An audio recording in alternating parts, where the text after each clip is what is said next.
তিস্তা নদীর অববাহিকা এটা একটা পার্মানেন্ট স্থায়ী সমাধান দরকার।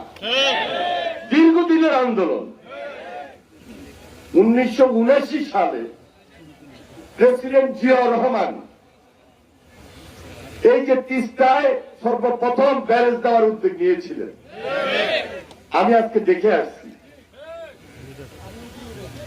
তিস্তা নদীতে যেখানে ব্যারেজটা হয়েছে ডালিয়া পয়েন্টে, ওইখানে প্রেসিডেন্ট জিয়াউর রহমান সাহেব 1979 সালে এই পরিকল্পনা গ্রহণ করেছিলেন, তখন সৌদি আরবের একটা আর্থিক সহযোগিতার মাধ্যমে।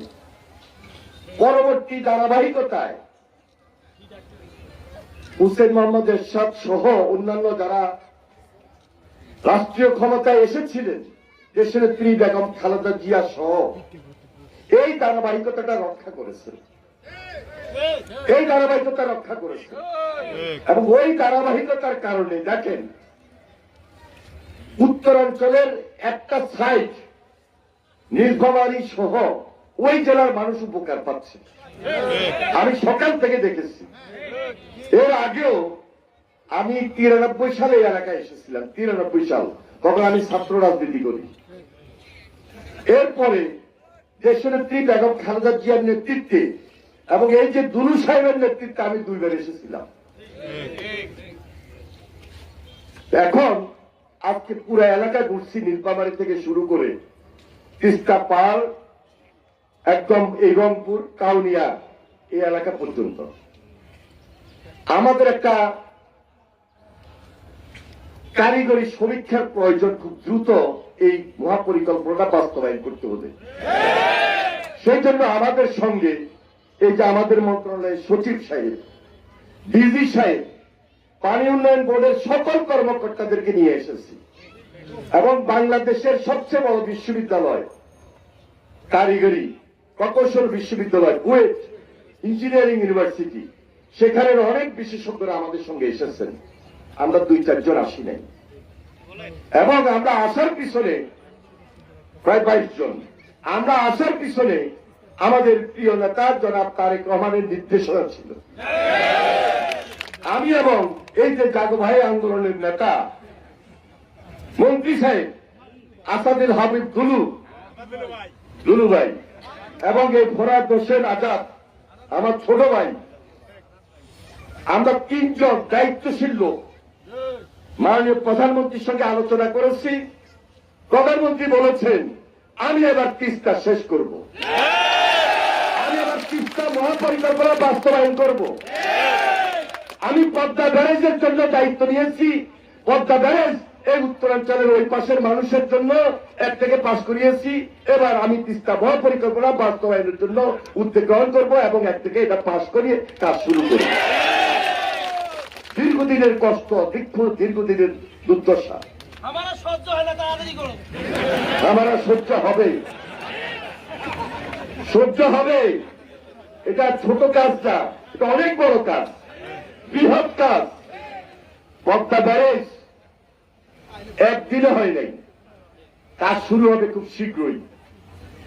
এই কাজটাও আপনাদের আন্দোলন, আপনাদের দাবির মুখে নির্বাচনের আগে তারেক রহমান সাহেব আপনাদের সঙ্গে প্রতিশ্রুতি দিয়েছেন, কমিটমেন্ট করেছেন যে আমাদের সরকার নির্বাচিত হলে আমরা তিস্তা মহাপরিকল্পনা বাস্তবায়ন করব।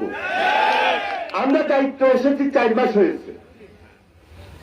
4 মাস আমরা আসার পর যখন এই তিস্তা মহাপরিকল্পনার ফাইল পত্র নিয়ে কাজ শুরু করেছি, দেখলাম যে আরো অনেকগুলা কাজ করার দরকার।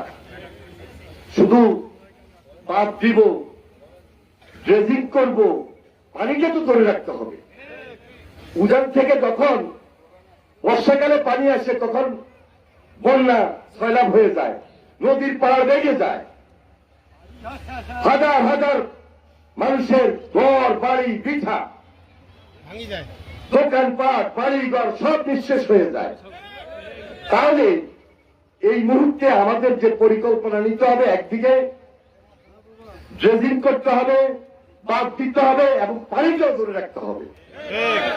আপনি মার্চ মাসে আসেন, এপ্রিল মার্চ এপ্রিল মে 3 মাসে পানি পাওয়া খুব কঠিন, বিশেষ করে মার্চ এবং এপ্রিল কোন পানি নাই, এখনই পানির অভাব। তাহলে মার্চ এপ্রিলে কি হয়?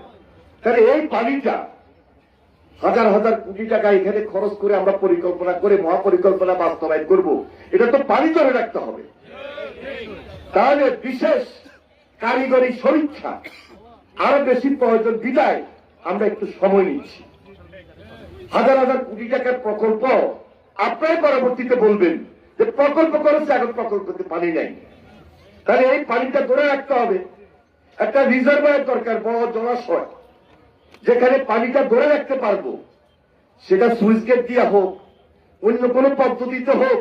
ওই যে ইঞ্জিনিয়ার সাহেব এসেছেন, ওনারাই এটা বের করবেন কিভাবে পানিটা ধরে রাখতে পারবো।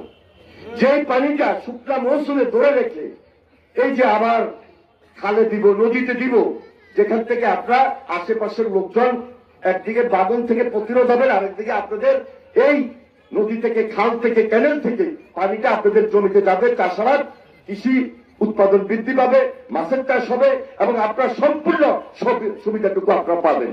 সেই পরিকল্পনা নিয়ে আমরা ব্যস্ত আছি।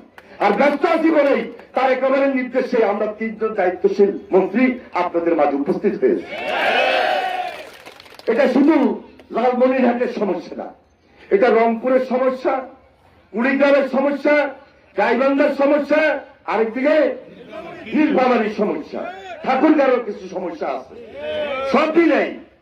সব মিলিয়ে 5টা 6টা জেলা আজকে তাকিয়ে আছে, আশায় বুক বেঁধে আছে যে তারেক রহমান সাহেব আসবে, প্রধানমন্ত্রী দায়িত্ব নিবে, আর কখন আমাদের এই তিস্তা মহাপরিকল্পনা বাস্তবায়ন হবে।